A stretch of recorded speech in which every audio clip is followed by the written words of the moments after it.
Good afternoon, everyone, dear professors and researchers.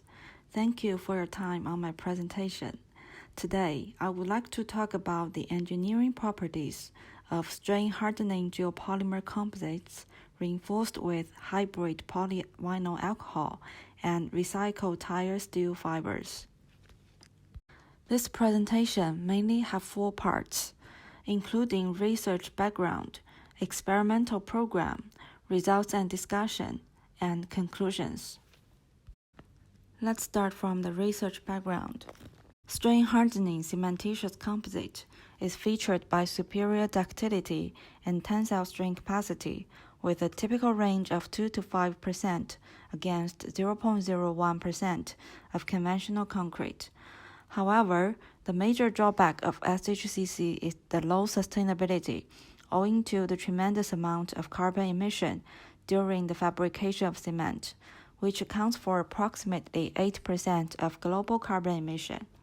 Hence, in recent years, geopolymers sourced from industrial or agricultural byproducts such as fly ash and ground granulated blast furnace slag are increasingly considered as a promising alternative to cement because of the low energy consumption, reduced greenhouse emissions, and superior mechanical properties. In this presentation, the experiment aims to investigate the deflection hardening behavior of FA-GGBS-based SHGC reinforced with hybrid PVA and RTS fibers. In the experiment, we used low-calcium FA and GGBS as the precursor for synthesizing geopolymer, and a mixture of sodium hydroxide solution and sodium silicate solution was used as the alkaline activator. Fine silica sand was used as the aggregate, and PVA fiber and RTS fiber were used as the reinforcement. This table shows the mixed proportions used in this experiment. Based on previous studies, the geopolymer binder was prepared with the FA to GGBS ratio of 0.8 to 0.2. Alkaline activator to binder ratio was 0.4.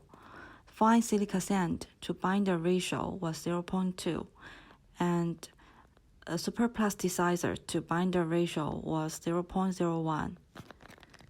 For fibers, they were added by 1.5% PVA fiber, 2% PVA fiber, hybrid 1.75% PVA and 0.25% RTS fibers, and hybrid 1.5% PVA and 0.5% RTS fibers. We did 4-point bending test to study the deflection hardening behavior of SHGC. The specimen was 400 mm length, 100 mm width, and 20 mm height. Specimens were tested after 7 and 28 days curing, and the loading rate was 1.6 mm per minute. The typical failure mode of the specimen was large deflection with multiple micro cracks over the tensile side of the specimens, as you can see in the picture.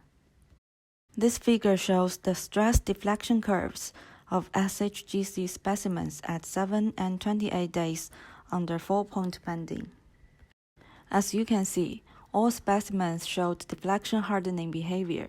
In particular, M2 with 2.0% PVA fiber was the optimum mix proportion and showed better deflection hardening behavior than others. And the incorporation of RTS fiber adversely affected the deflection hardening behavior of SHGC. This figure shows the typical crack patterns on the bottom surface of all mixtures at failure at 28 days.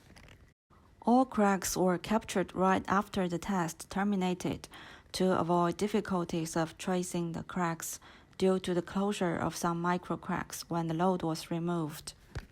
As shown in the figure, multiple micro cracks can be observed for all mixtures. For SHGC specimens reinforced with mono PVA fiber, the micro cracks were uniformly distributed along the test span. This indicated that the stress was evenly distributed and resulted in a higher ultimate deflection. However, in the hybrid PVA RTS systems, the cracks were randomly dispersed with varying crack spacings on the specimen. This suggests that the stress was not well dispersed on the test span. In particular, Figure D shows the crack deflection and crack branching. This is because the utilization of high-stiffness RTS fiber, which prevented the crack propagation along a certain path and increased the effective crack path to release stress. This figure shows the crack number and crack width distribution obtained from the images captured using the Dinolite digital microscope. According to the result, M2 had the minimum average crack number of 99 and the maximum average crack width of 80 micrometer.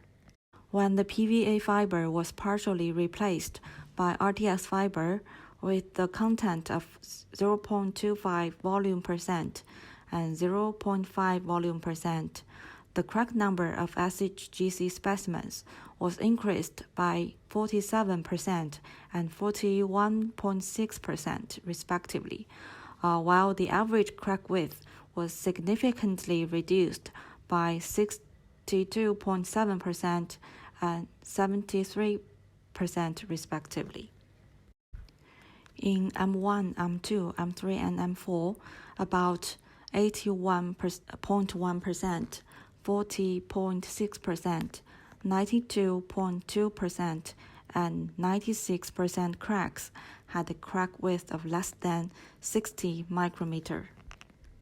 This figure shows the first crack strength and flexural strength of all specimens at 7 and 28 days.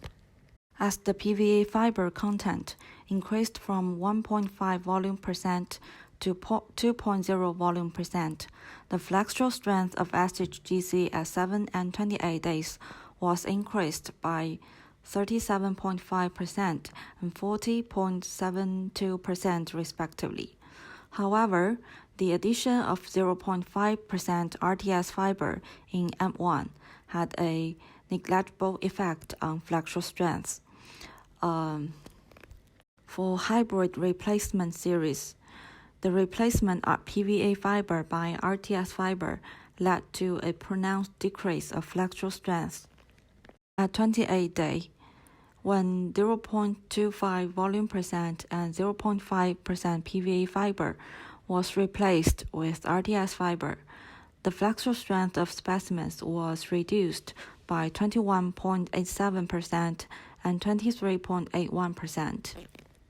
This is because the fiber bridging effect was mainly provided by the PVA fiber in the hybrid fiber reinforced SHGC. Therefore, the increase of RTS fiber content can negatively affect the strain hardening characteristics and in turn the flexural strength. Because of the irregular geometry characteristics of RTS fiber caused by the recycling process, the post-crack performance of SHGC containing RTS fiber would be reduced and thus resulted in the large discrepancy between specimens. This figure shows the flexural toughness of SHGC specimens with various hybrid fiber content at 7 and 28 days. When adding 0.5% RTS fiber into M1, the flexural toughness of SHGC was increased by 14.64% and 14.93% at 7 and 28 days. For the RTS fiber partial replacement series, the flexural toughness was enhanced gradually with the replacement level of RTS fiber at 7 days and slightly decreased at 28 days. At 28 days, the RTS fiber replacement resulted in a reduction in flexural toughness by about 2.5%. This figure shows the toughness indices of SHGC specimens with various hybrid fiber content at 7 and 28 days. The toughness indices were obtained to estimate the energy absorption ability of SHGC after the first crack occurred. As previously reported, composites with toughness indices of I10/10 and I20/20 can be considered as deflection hardening materials. As seen in the figure, the toughness indices of each mixture indicated that both fiber systems fulfilled the requirement. This figure shows the ductility index of SHGC specimens with various hybrid fiber content at 7 and 28 days. With the increase of PVA fiber content from 1.5% to 2%, the ductility index of SHGC was increased by 59.8% and 26.4% at 7 and 28 days.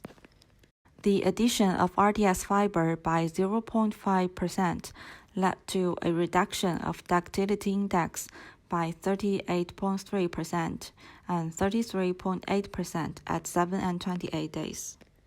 This figure shows the toughening mechanisms of SHGC specimens, including PVA fiber bridging, PVA fiber rupture, PVA fiber pull-out, RTS fiber bridging, RTS fiber debonding, and hybrid PVA RTS fibers. Here we come to the conclusions. Firstly, all SHGC mixtures showed deflection hardening behavior under bending.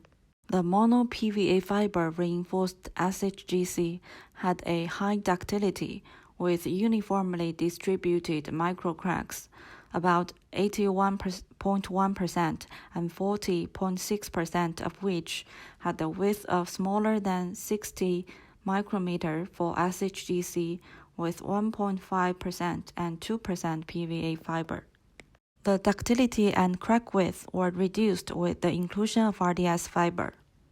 The 28-day first crack strength of SHGC was increased by about 13% with the increase of total fiber content from 1.5% to 2%, but decreased with the partial replacement of PVA fiber with RDS fiber as the fiber bridging effect was mainly provided by PVA fiber. The flexural toughness of SHGC was increased with both the addition and replacement of RTS fiber, while the post-crack toughness was found almost unchanged.